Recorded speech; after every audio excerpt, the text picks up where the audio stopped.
I was not worried about it on that Friday morning, and by that evening, we all remember the model took that 150-mile jog to the west. For days, they kept changing where the window was going to be, where it was going to be, and it finally started to focus in on New Orleans on that Saturday. And then somebody called on the phone and was panicking and asking questions, and I said, oh no, it's you know, and it's going to Florida, and they said, no, it changed, and it just hit me.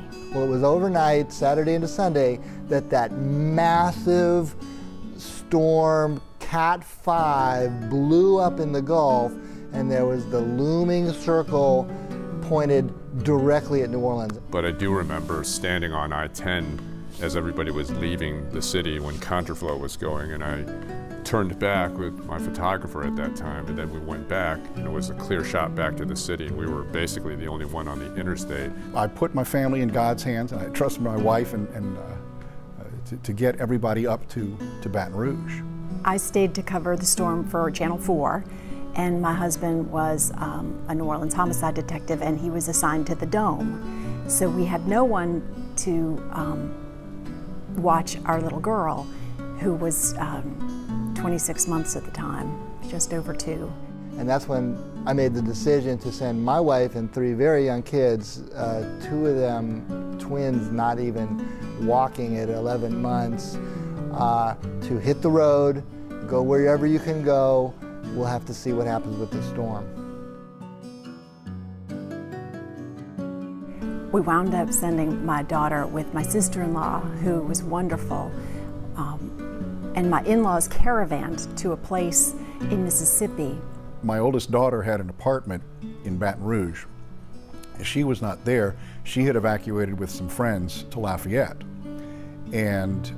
But we had a key to the apartment, so I went to go stay there, and my wife decided that, you know, no matter what was going on, she was going to come down and be with me.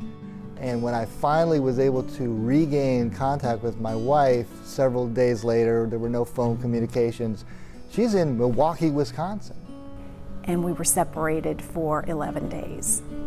Even when I got a break, I think it was 2 weeks in, just for a mental break and a chance to visit my family. I remember driving to Baton Rouge because that was the only airport open in the area, went to Milwaukee, and even in Milwaukee, I couldn't get my head out of Katrina. And then we made the decision that I would fly to go see my daughter as she was sleeping.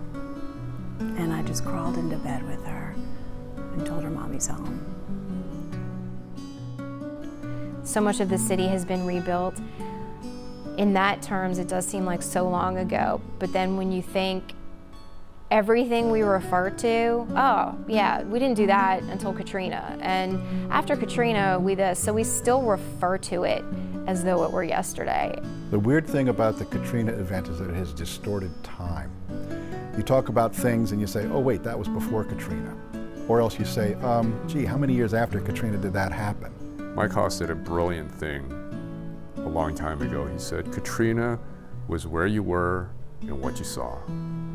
And that still holds true to me, because I don't think anybody really had the full scope of what was happening, because you were there and what you saw was your storm. In some respects it feels like yesterday, and in some respects it feels like a long time ago. It's hard to remember life before the storm, but when I do, I smile because it was fantastic.